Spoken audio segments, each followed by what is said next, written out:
Book 3, Chapter 2, that on occasion it is wise to feign folly. Never did any man, by the most splendid achievements, gain for himself so great a name for wisdom and prudence, as is justly due to Junius Brutus for feigning to be a fool. And although Titus Livius mentions one cause only as having led him to assume this part, namely, that he might live more securely and look after his patrimony, yet, on considering his behavior, we may believe that in counterfeiting folly, it was also his object to escape notice, and so find better convenience to overthrow the kings, and to free his country whenever an occasion offered. That this was in his mind is seen first of all from the interpretation he gave to the oracle of Apollo, when, to render the gods favorable to his designs, he pretended to stumble, and secretly kissed his mother Earth,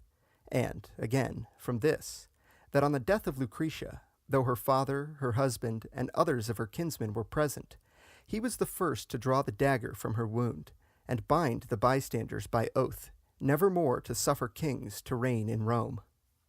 From his example, all who are discontented with their prince are taught, first of all, to measure and to weigh their strength, and if they find themselves strong enough to disclose their hostility and proclaim open war, then to take that course as at once the nobler and less dangerous. But if too weak to make open war, then sedulously to court the favor of the prince, using to that end all such methods as they may judge needful, adapting themselves to his pleasures, and showing delight in whatever they see him delight in.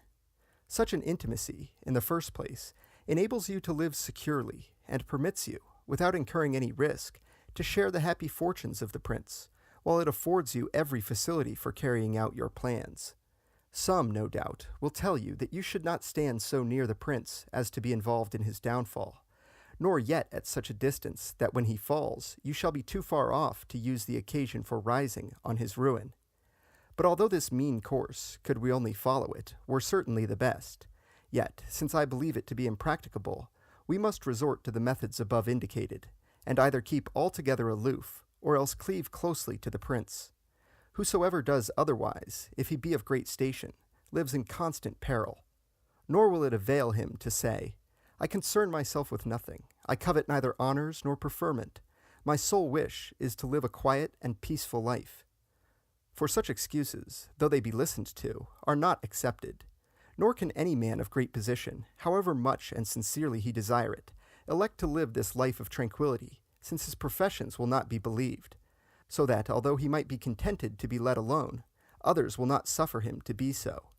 Wherefore, like Brutus, men must feign folly, and to play the part effectively, and so as to please their prince, must say, do, see, and praise things contrary to their inclinations. But now, having spoken of the prudence shown by Brutus when he sought to recover the freedom of Rome, let us next speak of the severity which he used to maintain it.